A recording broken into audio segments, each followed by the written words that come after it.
concernant les séries d'Apple TV+, j'ai également regardé la 3e saison de Fondation, donc série adaptée des romans éponymes de Isaac Asimov, donc grand auteur de science-fiction des années 50-60, donc les romans d'Isaac Asimov Fondation, ces romans qui sont connus pour leur complexité sur la réflexion des conditions humaines, des conditions politiques de l'homme et sur l'imagination de comment le futur pourrait être prédit dans un univers au-delà d'une autre. Donc on est sur un univers qui est très très complexe, très très psychologique, politique dans l'ouvrage, qui va beaucoup miser sur la réflexion et sur des analyses et des théories qui pourraient s'approcher du réalisme. Là où cette série, beaucoup de personnes sont très détractrices de cette série, notamment parce qu'elle s'éloigne des livres dans le but de proposer une adaptation, on va dire, des idéaux que Asimov avait placés dans ses romans, tout en faisant un divertissement qui soit divertissant en fait. C'est que nous sommes dans un monde où on regarde des blockbusters, dès qu'on met de l'argent sur quelque chose, il faut qu'il y ait un domaine, il faut qu'il y ait du divertissement, c'est-à-dire des personnages attachants, de l'action. Et en plus, dans une logique de série télé, c'est encore plus compliqué d'adapter Fondation, parce que les romans se déroulent sur plusieurs centaines et milliers d'années, me semble-t-il. Et dans une série, il est quand même beaucoup plus simple de suivre une série quand on garde les mêmes personnages au fil des saisons, quoi. Donc, personnellement, Fondation, c'est une série pour laquelle j'ai une petite affection, dans le sens où je me rappelle que j'étais très hypé à l'époque de la première saison, parce que les bandes annonces étaient absolument sublimes à l'époque, avec des visuels absolument resplendissants en termes de budget. En plus, je crois que la série n'est même pas super chère, et pourtant ça pue le budget. C'est l'une des séries les plus magnifiques que j'ai pu voir. Parmi toutes les séries que j'ai vues visuellement, c'est absolument splendide en termes de visuel. Et je pense que c'est vraiment ma série de SF un peu coup de cœur actuelle. Si on enlève Andor, mais Andor ça c'est comme du Star Wars, c'est un peu plus à part. Mais je pense que parmi les séries de SF, c'est vraiment celle qui me fait kiffer le plus, on va dire. C'est que c'est pas un chef-d'œuvre, surtout la première saison, mais je trouve que ça se bonifie avec les années, quoi. Et puis je suis content qu'Apple renouvelle toujours la série, parce que moi j'aimerais vraiment voir comment ça va finir, en fait, puisque je trouve que le concept est assez fascinant. Sans spoiler, du coup cette série raconte l'histoire d'un empire qui est en train de perdre son pouvoir, et ce pouvoir, en fait, cette perte de pouvoir est calculée par un mathématicien qui s'appelle Harry Seldon, qui a inventé le concept de la psychohistoire, un concept qui lui permet de prédire l'avenir en fait. Et donc il prédit que dans quelques siècles, l'Empire va s'effondrer, et avec l'effondrement de l'Empire, l'humanité va s'effondrer également sur Terre, l'humanité va s'effondrer également dans toutes ces colonies, parce qu'ils ne sont pas sur Terre dans cette série, il y a plein de colonies de partout, notamment la planète de l'Empire qui est Trantor.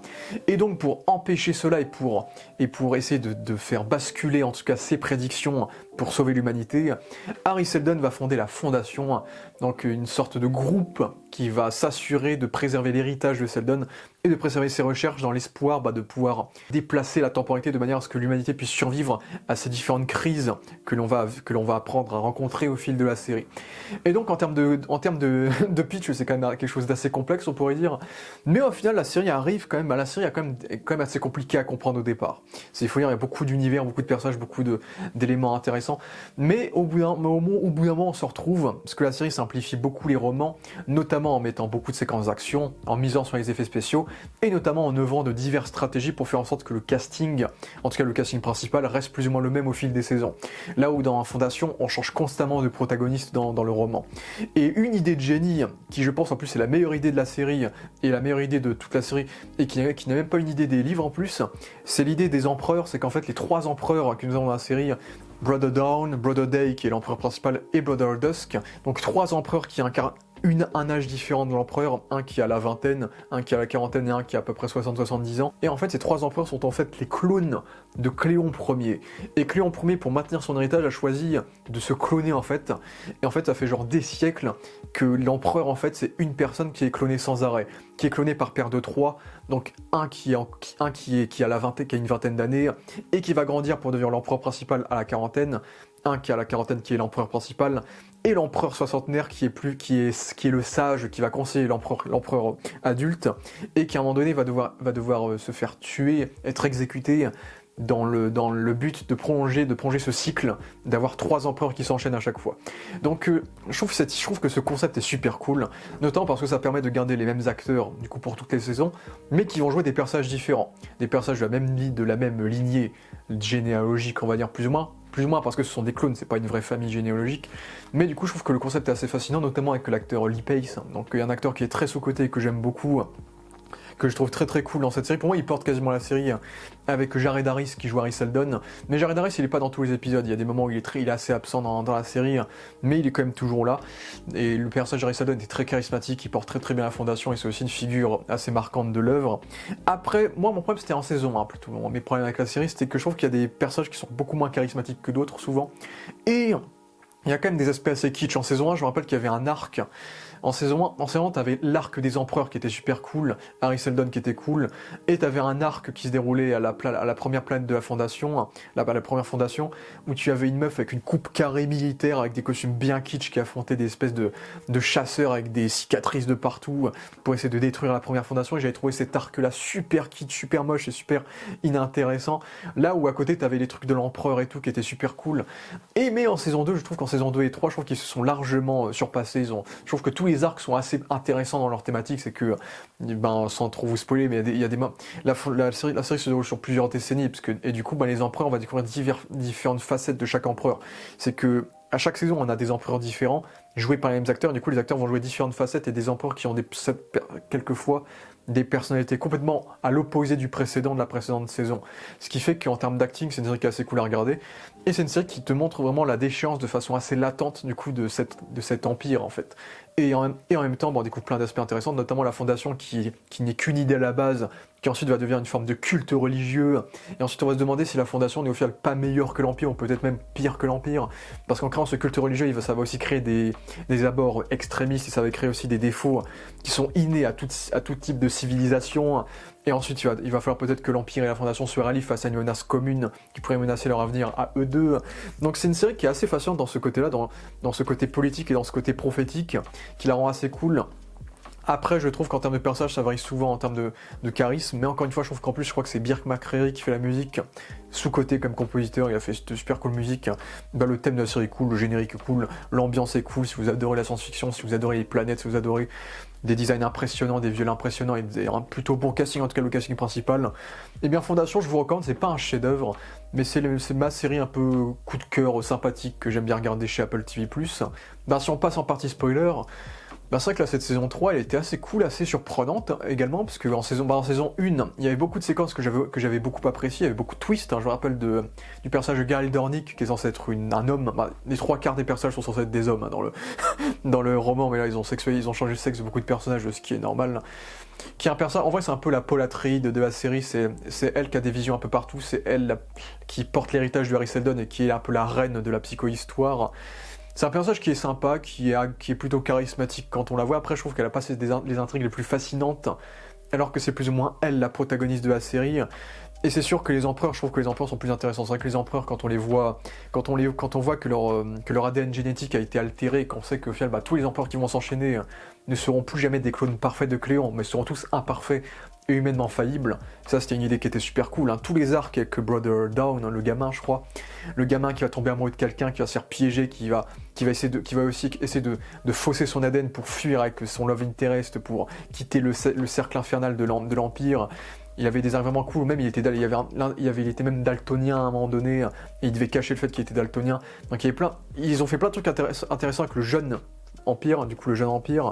Et puis Lee Pace aussi avait des intrigues très très intéressantes, c'est que dans les 2 premières saisons c'était un gros connard, ça je m'en souviens. Je me rappelle de cette scène où il devait faire un pèlerinage, où à la fin de ce pèlerinage, en fait, il devait avoir une vision de son avenir, et s'il avait une vision de son avenir, ça voulait dire qu'il avait une âme. Et il mentait à tout le monde en disant qu'il avait une vision, alors que non, il avait jamais de vie, il a pas de vision, parce qu'en fait, comme c'est un clone, il a pas d'âme, en fait. Du coup, je trouve que ça rend la psychologie du personnage très très intéressant, et ça rend toutes les versions de l'empereur qu'on a eues assez intéressantes. Avec Lee Pace, c'est que la version de la saison 2 était un giga connard aussi, je m'en souviens, avec cette fin où il avait engagé un capitaine badass, mais il avait pris son amant en otage, et donc à la fin, tout le monde se rebellait contre lui, et il se faisait buter à la fin de la saison 2. À la fin de la saison 2 était très cool, avec justement les sectes de la Fondation, et t'avais le pirate Obermalo, qui était un peu le Han Solo du truc, qui s'allie à la secte et qui devait faire tomber du coup l'empereur, etc. Donc il y avait des aspects intéressants. Et ensuite en saison 3, le mec qui joue The Dude, en fait. Le mec qui joue un giga connard d'empereur, et puis en saison 3, il joue un empereur qui est super chill, qui a une copine, l'Empire part tellement en couille que lui il s'en fout, en fait, il en a marre, il veut juste vivre sa vie. Et je trouvais que son arc était très intéressant, surtout qu'il va tomber amoureux d'une femme qui est en fait affiliée à une secte qui croit au retour des robots, en fait, une secte pro-robot, ce qui est un concept qui est assez intéressant aussi, qui me rappelle un petit peu Dune avec ces robots qui sont éteints également. Et j'avais bien aimé cette intrigue-là où justement il arrivait à endoctriner cette secte de robots en faisant tomber leur leader. Et du coup, en apprenant que Demerzel en fait était une déesse, et du coup c'était un grand twist le fait qu'il se fasse tuer par l'autre frère, donc le frère Dusk, Brother Dusk, qui pareil, Brother Dusk, on a eu des intrigues intéressantes avec les différentes variantes de Brother Dusk. Je me souviens qu'il y avait une intrigue où c'était vraiment un vieux sage qui était prêt à mourir en paix, qui voulait que l'Empire devienne meilleur. Et là, il y avait des intrigues comme ça. Là, dans cette saison, c'est un giga connard. Alors. C'est dans cette saison, on pense qu'il y a peut-être de l'espoir, puisque ça reste le vieux sage. Il est amoureux d'une membre de la Fondation en plus, parce que maintenant la Fondation est devenue un grand parti politique qui est presque égal à l'Empire. Et donc il y a cette relation qui est assez ambiguë, qui est intéressante avec cette femme-là. Et en même temps, le mec, en fait, il veut pas crever. Il sait qu'il est censé crever dans une semaine, mais il veut pas crever, il veut casser le cycle, et donc il va complètement casser le cycle. Il va détruire tous les clowns, buter le dernier bébé des Cléons qui reste, tuer tous ses frères, tuer son frère du coup Brother Day, et du coup le mec il devient le dernier empereur Cléon à la fin. Du coup le mec il devient un peu le roi fou quoi, ça devient super sanglant et il va même buter Demerzel, et Demerzel, mais quel personnage aussi, Demerzel, certainement l'un des meilleurs personnages aussi. Parce que du coup Demerzel c'est particulier parce que Demerzel c'est un personnage qui est assez fascinant dans le sens où à la fois c'est la serviteur des empereurs, et à la fois c'est elle qui manipule les empereurs. Parce que elle a été récupérée après la guerre des robots par le premier Cléon. Et le premier Cléon a créé son programme de façon à ce qu'elle respecte ses souhaits jusqu'à la fin quoi. Et le truc c'est que depuis Cléon Ier est mort bien sûr, et ensuite on a eu tous les autres Cléons qui se sont enchaînés. Et du coup, Demerzel, en fait, elle a élevé les Cléons comme une mère, en fait. À la fois, elle a été une mère, et à la fois, elle a été aussi une amante, parce qu'elle a couché avec beaucoup des empereurs. Donc, il y a une relation qui est très très glauque avec ce personnage-là. Et c'est un personnage qui est fascinant dans le sens où elle est très attachée aux empereurs. C'est son programme fait que elle est attachée aux empereurs, elle obéit aux empereurs, elle obéit au programme qu'on lui a donné, et donc elle se comporte vraiment comme une mère. Mais en même temps, elle est asservie par son programme, parce que Demerzel, à la base, c'est censé être plus ou moins la déesse des robots, en fait. Et le truc, c'est que au fond d'elle-même, on sent qu'elle veut sortir de son cocon, mais elle peut pas. Du coup, elle est conditionnée à aimer les empereurs, mais elle semble comme les aimer véritablement. Même si elle est enfermée par eux, même si elle est enfermée à cause d'eux. Et c'est au moment où t'as un empereur, du coup, Brother Day, qui veut la libérer et qui veut ressusciter les robots de manière à ce qu'elle puisse sauver le monde de la mule. Du coup, là, elle se fait buter par l'autre empereur, le Brother Dusk, du coup. Donc, je trouve qu'elle a une intrigue super intéressante, du coup, qui va mener à ce qu'on a vu à la fin de la saison 3, du coup. Cette fin où, du coup, il est possible qu'elle ne soit pas morte et qu'elle ait peut-être transposé sa mémoire sur le crâne robotique qu'avait récupéré Brother Day. Parce qu'à la fin, du coup, ça envoie un signal à des robots qui auraient colonisé la Lune, du coup. Et donc, à la fin de la saison, on voit la Terre, du coup. Donc, je sais qu'on a très très peu d'infos sur la Terre dans les bouquins d'Asimov. Donc je pense qu'ils vont réinventer beaucoup de choses. Parce que du coup, nous sommes dans un futur tellement lointain que les gens oublient que les humains proviennent de la Terre. Ils ne savent même pas ce que c'est que la Terre. Donc quand tu vois la Terre à la fin de la saison 3, ça fait très bizarre. Donc est-ce qu'on sera dans une saison 4 où les robots ont colonisé notre système solaire, par exemple, et du coup il y a plein de robots qui existent encore. Et en plus j'ai l'impression que le robot qui est avec, j'ai plus le nom de la robot femme, qui était aussi dans le Radiant, elle vit aussi dans le Radiant, j'ai plus son nom à elle, mais le robot qui est à côté d'elle a la même voix que Lee Pace, parce que c'est aussi ça, c'est que Lee Pace, comment ils vont le ramener. Après il y a quand même le jeune Brother qui est encore en vie, hein, donc qui avait été emprisonné par la mule. Donc peut-être que lui il va grandir de manière à devenir Lee Pace plus tard. Ça dépend de quand est-ce que se déroulera la prochaine saison, parce que le truc c'est que la mule je crois n'est pas vaincue à la fin de cette saison. Hein. La mule qui était une menace, la mule j'avais du mal au début parce que je trouve qu'il a un look un peu kitsch avec ses lunettes, son armure. Je trouve qu'il fait un petit peu Power Rangers, mais je trouve que l'acteur du coup Phil Westbeck qui était par exemple dans Aquaman 2 dans Game of Thrones fait un très bon taf de manière à jouer ce personnage télépathe qui fait tomber des empires juste avec son pouvoir de télépathie, qui est un gros taré, qui a pas peur de se scarifier, de torturer des gens, etc. Donc je crois qu'il faisait une menace très crédible. En plus, il avait buté Galactus au début de la saison, il avait buté Ralph Fiennes, donc quelle tristesse. Et donc je crois que c'était un personnage qui marchait assez bien pour le coup en termes d'arc, et du coup j'avais pas du tout vu venir le twist, qu'en fait c'était pas lui la mule, mais en fait c'était la copine de Malo, du coup. La copine un peu cool de Malo qui était plutôt attachante, et qu'en fait c'était elle la vraie mule, et qu'en fait elle avait contrôlé le corps par télépathie de Phil Westbeck depuis le début.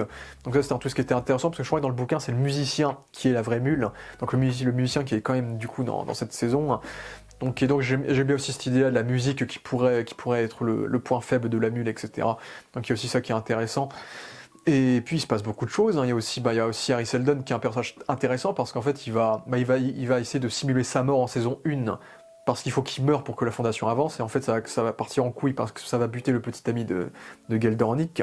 Du coup il va y avoir plein de trucs comme ça. Il y avait dans la saison 2, il y avait un arc qui faisait très Planète des Singes. Parce que dans la Planète des Singes, pareil, t'as une espèce de secte humaine qui ont des pouvoirs de contrôle mental, et on a un peu ça dans cette saison 2 où du coup il y a toute une intrigue en saison 2 où tu as cette espèce de secte qui est censé incarner la deuxième fondation, et en fait ils veulent juste voler les corps de nos héros et essayer d'imposer leur pouvoir.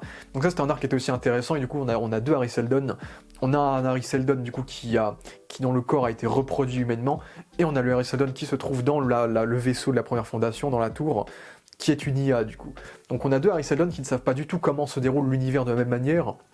Et du coup c'est intéressant de voir le jeu de Jared Harris qui doit basculer entre ces deux versions-là, surtout la version humaine qui en saison 3 du coup va vieillir et potentiellement mourir, même si on ne sait pas s'il est mort vu qu'on le voit juste passer un portail, donc on verra ce qu'ils en feront. Et Elia du coup qui s'est fait trahir par Ugal à la fin de la saison 3 parce qu'il voulait avoir un corps humain mais il peut plus en avoir en fait.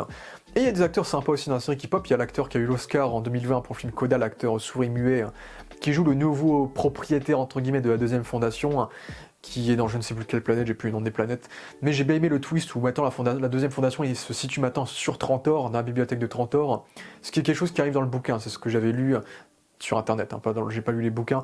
C'est que normalement le twist c'est que la deuxième fondation se situe sur Trantor, sur la capitale impériale, comme ça l'Empire ne se doute pas qu'en fait la fondation est chez eux quoi. Donc il y a aussi ça qui est plutôt cool aussi. Donc il y avait des personnages qui étaient plus ou moins intéressants. Il y avait le nouvel amant de Geldornik aussi qui était télépathe, qui était emprisonné les 3/4 de la saison, qui n'était pas le personnage le plus fascinant. Bon, les personnages de Malo, les riches qui s'en battent la race et qui vont se retrouver entremêlés par cette intrigue étaient sympas aussi quand même je trouve, surtout avec le twist de la mule. Et en saison 2 il y avait d'autres personnages intéressants. J'ai bien aimé le personnage du général qui purgeait une peine de prison, qui à la fin sacrifié pour tuer l'empereur qu'il avait pourtant libéré de la prison, etc. Qui avait son amant qui était pris en otage et tout. Lui c'était un personnage qui était plutôt cool de mémoire. Et bon, il y a quelques acteurs un peu sous-cotés. Il y avait Holt McCallany qui était là en saison 2, mais je crois qu'il se fait buter dès le premier épisode ou je sais plus quoi. Donc il y a quelques gros acteurs qui pop par-ci par-là des fois, mais souvent ils sont sous-exploités. Mais tout ça pour dire que la série est folle. Même en saison 3, je suis surpris qu'ils aient pas j'ai pas l'impression qu'ils aient baissé le budget, genre. Même en saison 3, le budget, il a l'air d'être immense, hein. C'est que t'as toujours des giga visuels sur 30 heures. Même dans cette saison, en plus, ils ont créé une espèce d'étoile de la mort. T'as une espèce de vaisseau qui est fusionné à un trou noir qui est capable de détruire des planètes à la seconde. Et visuellement, ça rend super cool, et l'idée du trou noir est super stylée. Et en termes de budget, ils ont encore du budget, il y a des vaisseaux spatials de partout, il y a la fondation, il y a des costumes qui sont assez bien foutus, on se bat toujours de planète en planète.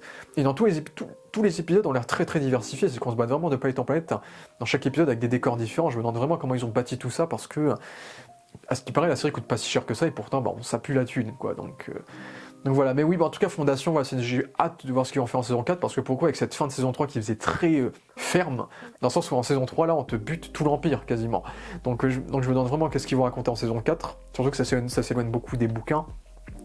Et j'espère qu'ils vont s'arrêter quand il le faudra, parce que je crois que David S. Goyer, le créateur, qui est un mec que j'aime bien, parce qu'il a coécrit les Dark Knight de Nolan, par exemple, il a coécrit Man of Steel, c'est lui qui était le showrunner.